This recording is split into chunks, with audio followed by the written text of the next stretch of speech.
Hello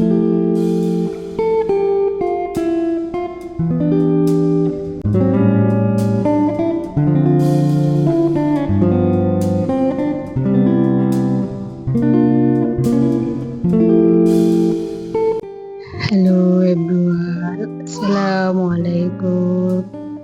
Saiba family ব্লগের নতুন আরো একটি ভিডিওতে আপনাদের সবাইকে স্বাগতম।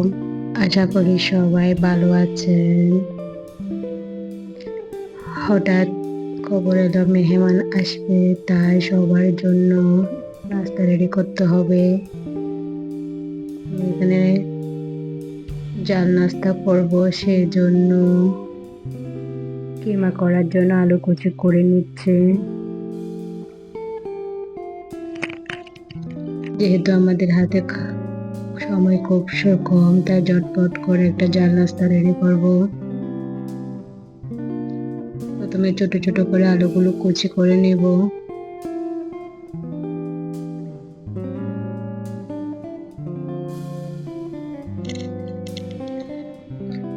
সাইবা ফ্যামিলি ব্লগে নতুন কোনো বন্ধু দেখতে পেলে অবশ্যই চ্যানেলটি সাবস্ক্রাইব করে দিবেন আর একটি কমেন্ট রেখে যাবেন। আজকে ব্লগে শুধু থাকবে মেহমানদের জন্য কয়েক পদের নাস্তা রেডি করতেছি,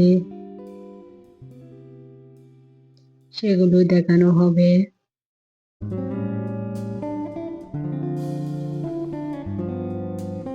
আমি এখানে আলুর সাথে মাংসের কিমা দিব, তাই ছোট ছোট করে মাংসগুলো কিমা করে নিব।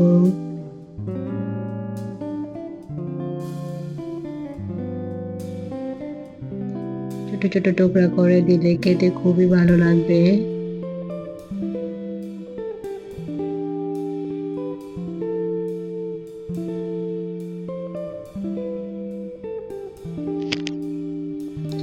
হ্যালো বন্ধুরা, যারা যারা ভিডিওটি দেখতে পাচ্ছেন অবশ্যই ফুল ওয়াচ করে দিবেন আর একটা লাইক রাখবেন, কমেন্ট করে দিবেন।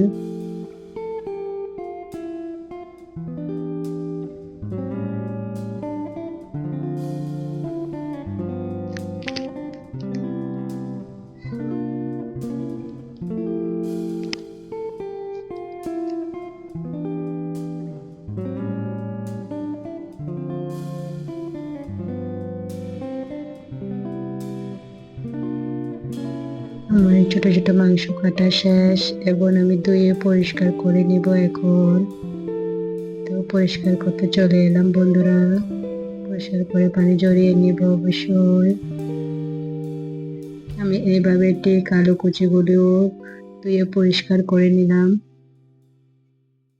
এখানে আমি পেঁয়াজ সহ দিয়ে ফেলতেছি, পানিটা একটু সঞ্চয় হবে একসাথে ধোয়ার কারণে।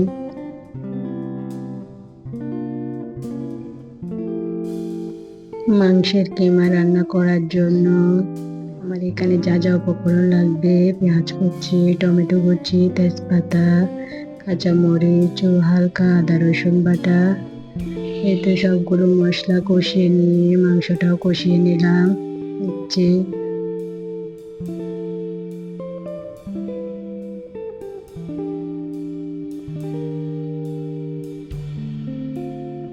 মাংসটা কষিয়ে আমি এখন মশলাগুলো অ্যাড করে দেব। গরম মশলা গুঁড়ি, একটু সামান্য লাল মরিচে ও হলুদ গুঁড়ো দিয়ে একটু কষিয়ে মাংসটা যতটুকু নরম হয়ে আসা পর্যন্ত অপেক্ষা করব।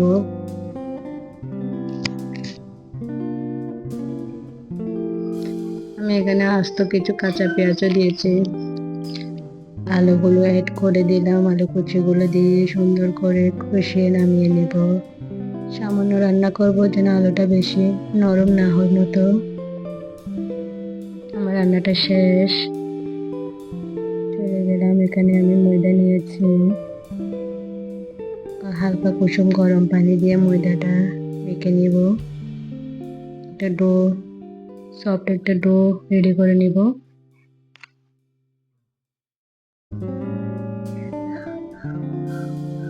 আমি এখন যে নাস্তাটা বানিয়ে নেব, সবাই এই নাস্তাটা পছন্দ করে। খুবই সহজ, সময়ও কম লাগে, ঝটপট রেডি করানো যায়। তো আমার ডোটা মাখানো শেষ। এখন আমি ছোট ছোট রুটি বানানোর জন্য লেচি কেটে নেব। লেচি কাটা শেষ। এখন আমি সুন্দর একটা শেপ দিয়ে নিব গোল গোল হওয়ার জন্য রুটিগুলো।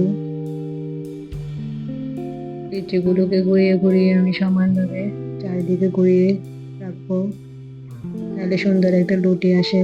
না হয় বাঁকা তারা রুটি হয়ে যায়। বাঁকা তারা রুটি না হওয়ার জন্য আসলে এই শেপটা দেওয়াই খুবই দরকার।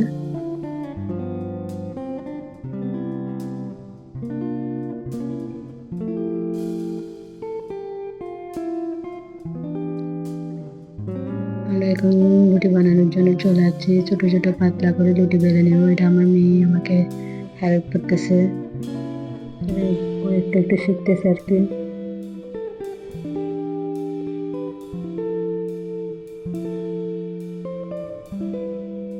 এই তো আমার প্রায় রুটি বেলা শেষ। অনেকগুলো রুটি বেলে নিয়েছি, আর মাত্র 2-3টা আছে।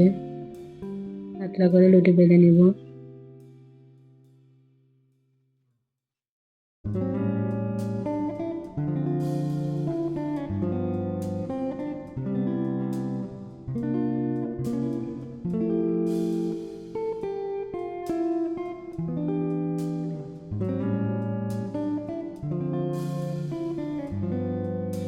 আমার রুটি বেলা শেষ। আমি এখন রোল বানানোর জন্য চলে আসলাম। একটু সামান্য পানি নিয়েছি রোল বানানোর জন্য। দেখতে পাচ্ছেন কত সহজে রোল বানানো যায়। আমরা অনেকে রোল, সমুচা, পান্তুন খাওয়ার জন্য আসলে দোকানে ভিড় করি। চাইলে করে সামান্য উপকরণ দিয়ে এই রোলগুলো বানানো যায়।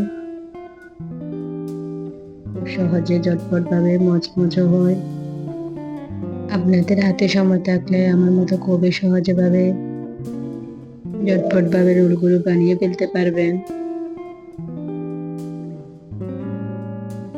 ঘরে বানানো খাবার আসলে খুবই স্বাস্থ্যকর, আর এগুলো দোকানে অনেক চড়া দামে বিক্রি করে। চাইলে ঘরে বানিয়ে সঞ্চয় করতে পারেন টাকা।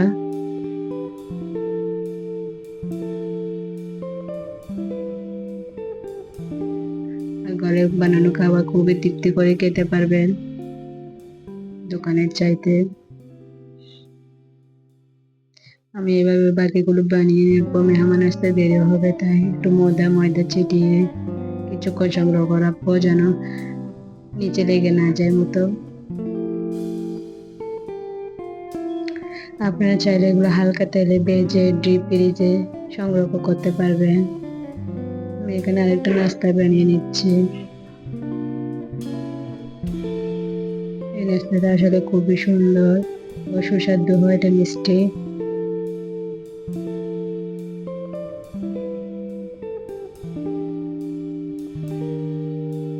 নাস্তাগুলোতে আমি একটা সুন্দর শেপ দিয়ে দিচ্ছি।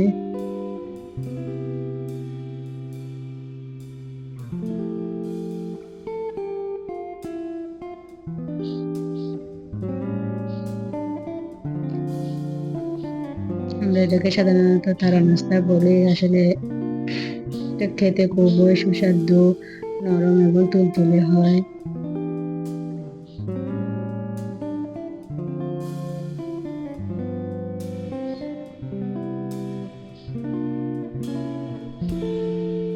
এই নাস্তাগুলো বানিয়ে মেহমানদের খাওয়াটা আপনার প্রশংসা করতে বাধ্য হবে ওরা।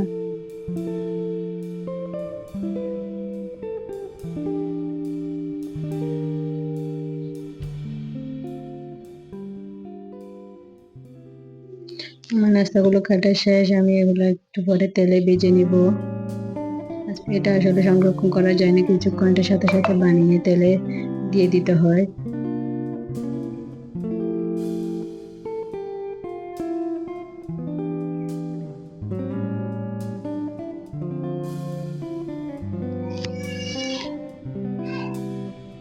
তো আমি এগুলো তেলে ভেজে নেব, ব্রাউন কালার আসা পর্যন্ত চুলাতে রাখবো, তারপর নামিয়ে নেব। বন্ধুরা, আজকের ভিডিওটি কেমন লাগছে অবশ্যই কমেন্টে জানাবেন।